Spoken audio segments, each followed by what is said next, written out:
सु सुप्रभातम विद्यार्थियों। मैं रामजी निषाद, व्याख्याता, शासकीय उच्चतर माध्यमिक विद्यालय कनकी, कक्षा 10वीं, विषय संस्कृत का मैं द्वादशः पाठा हेमंत वर्णम का अनुवाद करने जा रहा हूं। तो सभी बच्चे इसको ध्यानपूर्वक समझेंगे। द्वादशः पाठ हेमंत वर्णम का 2 भाग में इसका अनुवाद कर रहा हूं। पहला भाग है श्लोक 1 से लेकर के श्लोक 6 तक एक भाग बनेगा और दूसरा भाग श्लोक 7 से लेकर के अभ्यास प्रश्न तक दूसरा भाग रहेगा। इस प्रकार से 2 भाग में इसका अनुवाद हो रहा है, इसका वीडियो बन रहा है। तो सभी बच्चे इस दोनों भाग को ध्यानपूर्वक समझेंगे। तो आइए, संस्कृत के क्लास में आप सबका स्वागत है। तो आइए हेमंत वर्णनम अध्ययन करते हैं। द्वादशः पाठः हेमंत वर्णनम, कक्षा 10। तो आइए पहला श्लोक का वाचन करें। पहले इस पाठ का परिचय करें।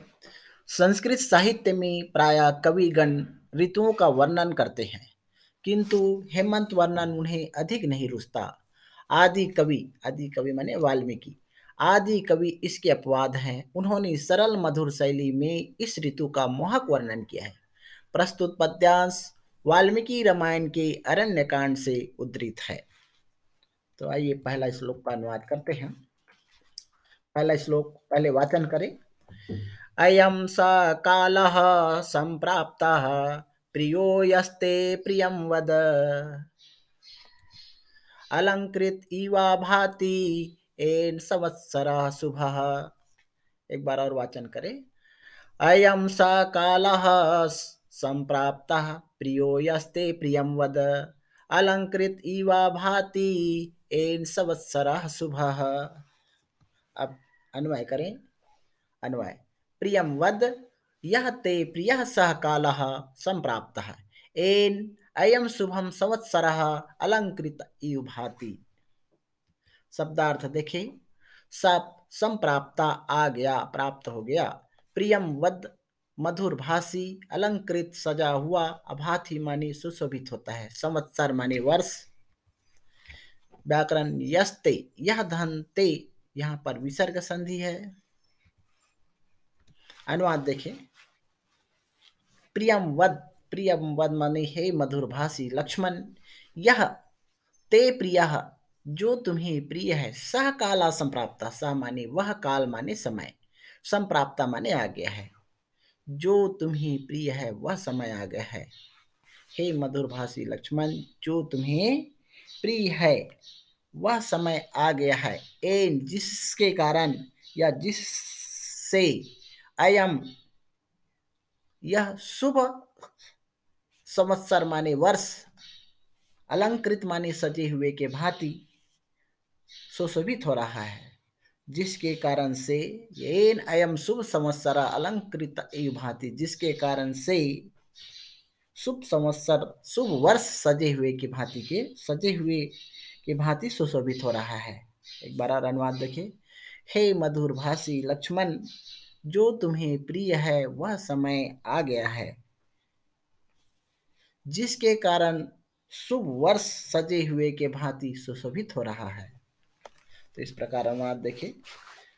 हे मधुर भाषी लक्ष्मण, जो तुम्हें प्रिय अच्छा लगता है, अब वह समय आ गया है, जिसके कारण शुभ संवत्सर वर्ष सजे हुए के भांति सुशोभित हो रहा है।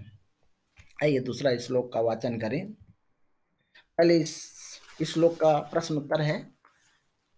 प्रियम वद पदस्य का विभक्ति अस्ति। उत्तर होगा इसका प्रथमा संबोधन विभक्ति। ते पदस्य मूल शब्द का अस्ति। ते पद का मूल शब्द क्या है? यहाँ पर उत्तर होगा युष्मद् षष्ठी विभक्ति एक वचन। प्रियो यस्ते पदे का संति, यहाँ पर प्रियो ओ का विसर्ग बन गया। प्रियः धन अस्ते, सहकाला पदे का संधि, सहकाल पद में कौन सा संधि है? विसर्ग लोप संधि है। सा यहाँ पर विसर्ग है तो इसका लोप हो गया, तो विसर्ग लोप संधि है। कृत पदे का अव्यय अस्ति, अलंकृत में यू अव्यय है, तो यू माने के समान, अलंकृत सजाया हुआ। दूसरा श्लोक पढ़ते हैं।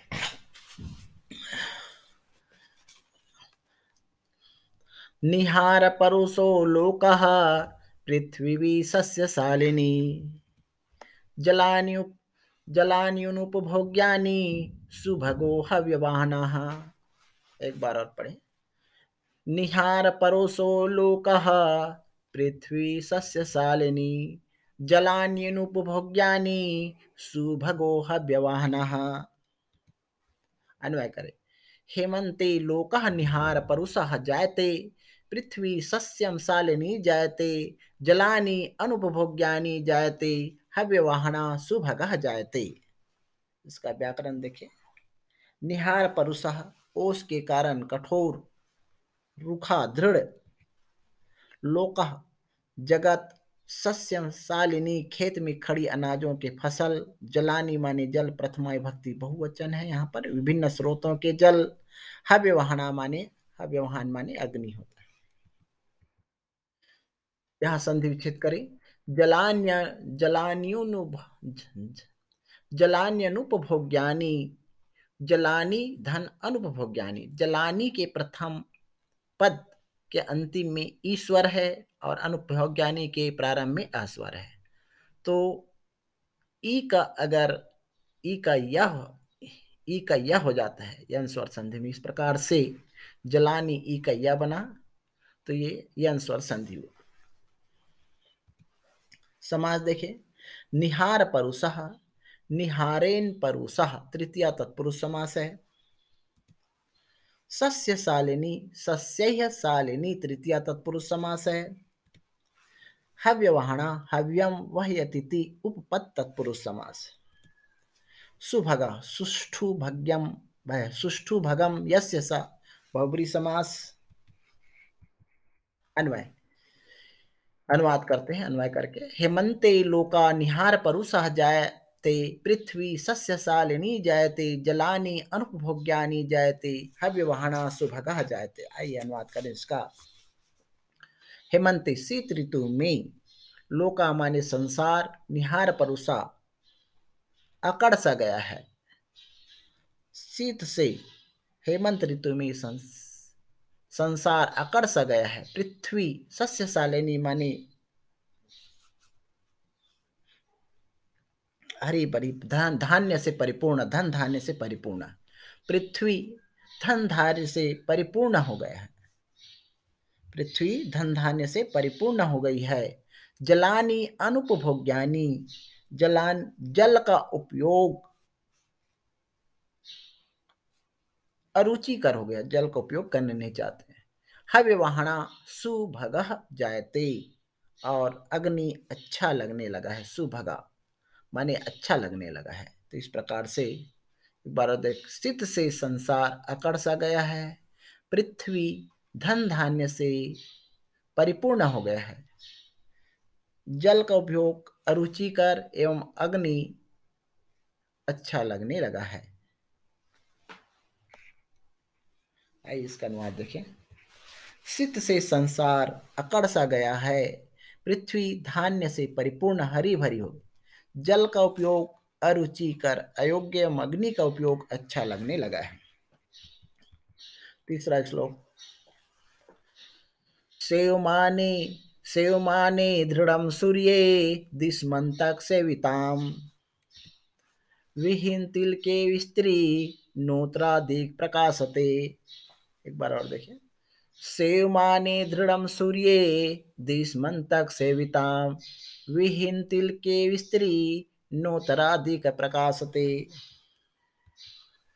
अन्वय। दिस्मन्तक सेविताम दृढ़ सेवमाने सूर्ये सति उत्तराधिक विहीन तिल का स्त्री इव न प्रकाशते। सेवमाने सेवा करते हुए, दिस्मन्तक सेविताम यम सेविता दक्षिण दिशा को, विहीन तिलक तिलक विहीन, दिक माने दिशा, संधि देखिए इसमें, विहीन तिलके विहीन तिलका धन यु गुण स्वर संधि है। यहाँ पर विहीन तिलका में का में आस्वर और यू के प्रारंभ में ई, तो आ के बाद ई आता है तो ए का मात्रा बनता है, ए बन गया। तो इस प्रकार गुण स्वर संधि में होता है। नो तरा ना धन उतरा, ना में अस्वर, उतरा में उस्वर, आ के बाद वो आता है तो ओ बनता है गुण स्वर संधि में, नो तरा। समास विहीन तिलका विहीना तिलका यस्यः सह बहुब्रीहि समास है। यहाँ अनुवाद देखिए, इस मंतक सेविताम दृढ़ सेवमानी सूर्य सती उत्तराधिक विहीन तिलका स्त्री इव न प्रकाशते। इसका अनुवाद करें, सूर्य सेवमान, सूर्य जो है सेवमान माने दिशमंतक दक्षिण दिशा में की सेवा करने अर्थात दक्षिण दिशा में चले जाने से, अर्थात दक्षिणायन होने के कारण से उत्तराधिक उत्तर दिशा तिलक विहीन विहीना विहीन तिलका तिलक विहीन स्त्री के भांति सुशोभित नहीं हो रहे हैं। एक बार और देखिए, सूर्य की दक्षिण दिशा में या सूर्य की दक्षिण दिशा की सेवा करने अर्थात दक्षिणायन होने के कारण उत्तर दिशा तिलक विहीन स्त्री के भांति सुशोभित नहीं हो रहे हैं। अनुवाद देखिए इसका, सूर्य की दक्षिण दिशा की सेवा करने अर्थात दक्षिणायन होने के कारण उत्तर दिशा तिलक विहीन स्त्री के भांति सुशोभित नहीं हो रहा है। चौथा श्लोक है, प्रकृतिया प्रकृतिया हिम कोषाढ़ियो दूर सूर्यो सांप्रतम यथार्थ नामा स्व्यक्तम हिमवान हिमवान गिरिः। और देखें, प्रकृतिया हिम कोषाढ़ियो दूर सूर्यो सांप्रतम यथार्थ नामा स्व्यक्तम हिमवान हिमवान गिरिः। अन्वय, प्रकृतिया हिम कोषाढ़िया हिमवान गिरी सांप्रतम दूर सूर्य हिमवान च भूत्वा यथार्थ नामा सुव्यक्तम। शब्दार्थ, प्रकृतिया प्रकृति तृतीया विभक्ति एक वचन स्वभाव से, हिम कोषाढ़िया हिम कोश से संपन्न, हिम कोषाढ़ियो माने हिम कोश से संपन्न, दूर सूर्य दूर सूर्य सूर्य जिससे दूर हो गया है, सांप्रतम अब यह है इस समय, यथार्थ नामा नाम के यथार्थ को, हिमवान माने हिमयुक्त हिमालय, गिरि गिरि प्रथमा विभक्ति एक वचन पहाड़ या पर्वत, सुव्यक्तम सुधन वी धन अंज धन का प्रत्यय है, हिमवान हिम धन मतु प्रत्यय। अन्वय करते हैं इसका, प्रकृतिया हिम कोषाढ़िया हिमवान गिरी सांप्रतम दूर सूर्य हिमवान च भूत्वा यथार्थ नामा सुव्यक्तम। अनुवाद करें इसका, सांप्रतम इस समय सूर्य जो है दक्षिणायन होने के कारण से दूर है, इस समय सूर्य दक्षिणायन होने के कारण से हिमालय से दूर है, हिमवान गिरी सांप्रतम दूर सूर्य, इस समय सूर्य दक्षिणायन होने के कारण हिमालय से दूर है। और प्रकृतिया प्रकृतिया माने स्वभाव से, हिम कोषाढ़ी हिम बर्फ से ढका हुआ,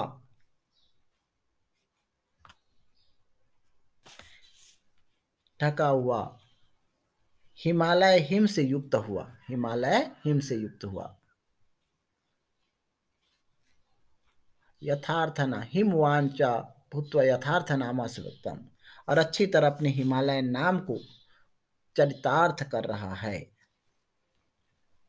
एक बार और देखिए, इस समय सूर्य दक्षिणायन होने के कारण हिमालय से दूर है और स्वभाव से हिम बर्फ से ढका हुआ, हिमालय हिम से युक्त हुआ, अच्छी तरह अपने हिमालय नाम को चरितार्थ कर रहा है। अनुवाद देखिए, इस समय सूर्य दक्षिणायन होने के कारण हिमालय से दूर है और स्वभाव से हिम बर्फ से ढका हुआ हिमालय हिम से युक्त हुआ अच्छी तरह अपने हिमालय नाम को चरितार्थ कर रहा है। अगला श्लोक देखें, 5वां श्लोक।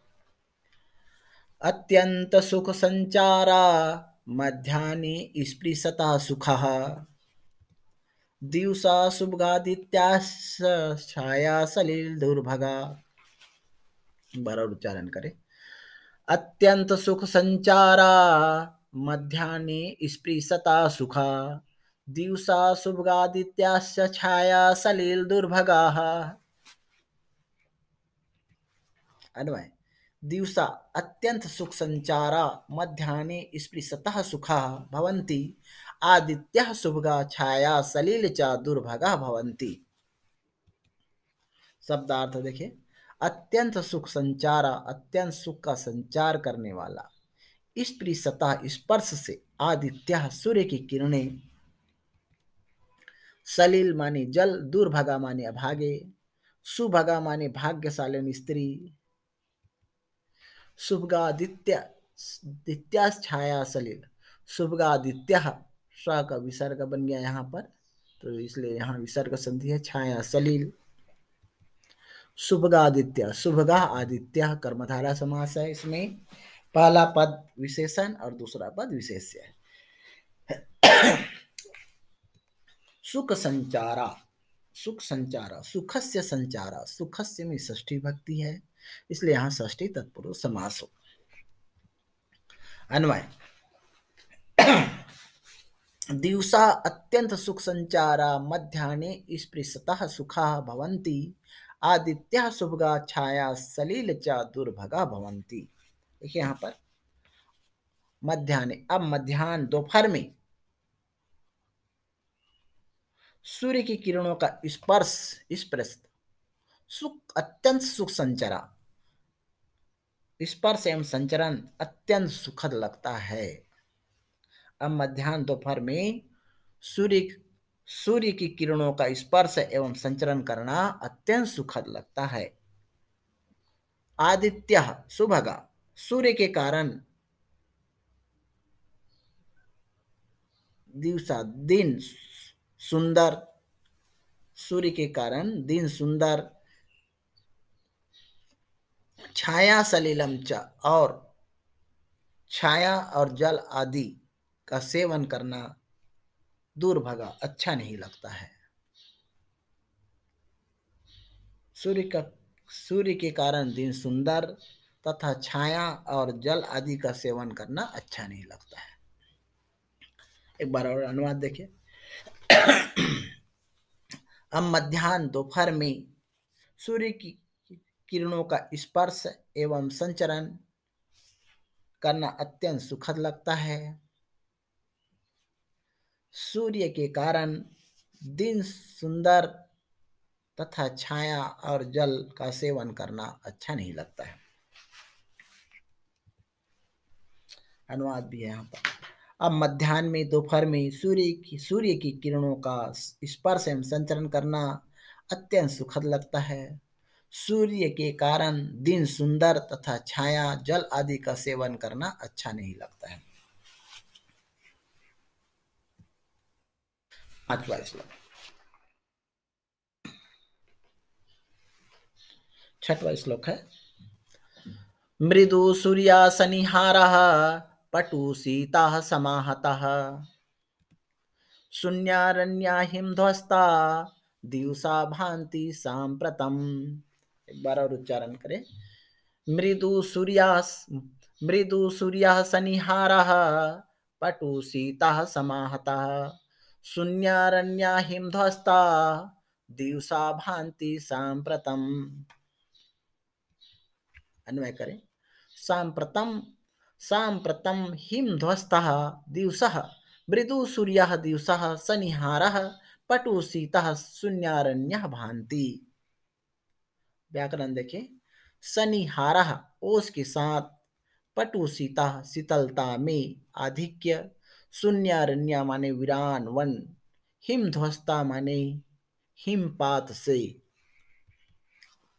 यहाँ पर शून्य अरण्य कर्मधारय समास है। सुना वीरान जंगल, यहाँ पर पहला पद विशेषण और दूसरा पद विशेष्य है। पटु सीता, पट वह सीता कर्मधारय समास है। अन्वय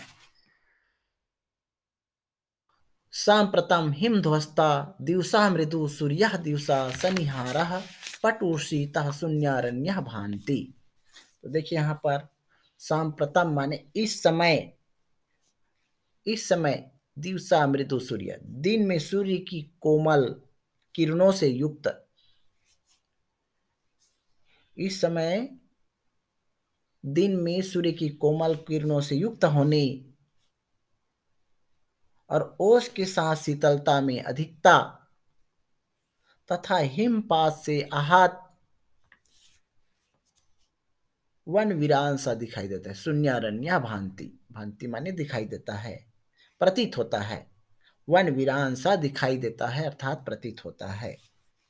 बराबर देखिए, इस समय दिन में सूर्य की कोमल किरणों से युक्त होने, ओस के साथ शीतलता में आधिक्य तथा हिमपात से आहत वन वीरान सा दिखाई दे रहा है अर्थात प्रतीत हो रहे हैं।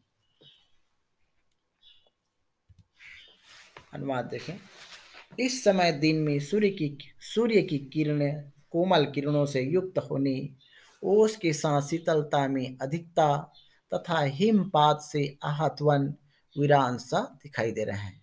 इस प्रकार 6 श्लोक तक इसका अनुवाद हुआ। सभी बच्चे इसको ध्यान पूर्वक इस श्लोक का अनुवाद को समझेंगे और अच्छा से याद करेंगे। तो इस प्रकार से सभी बच्चे इसको ध्यान से समझें। तो धन्यवाद बच्चों।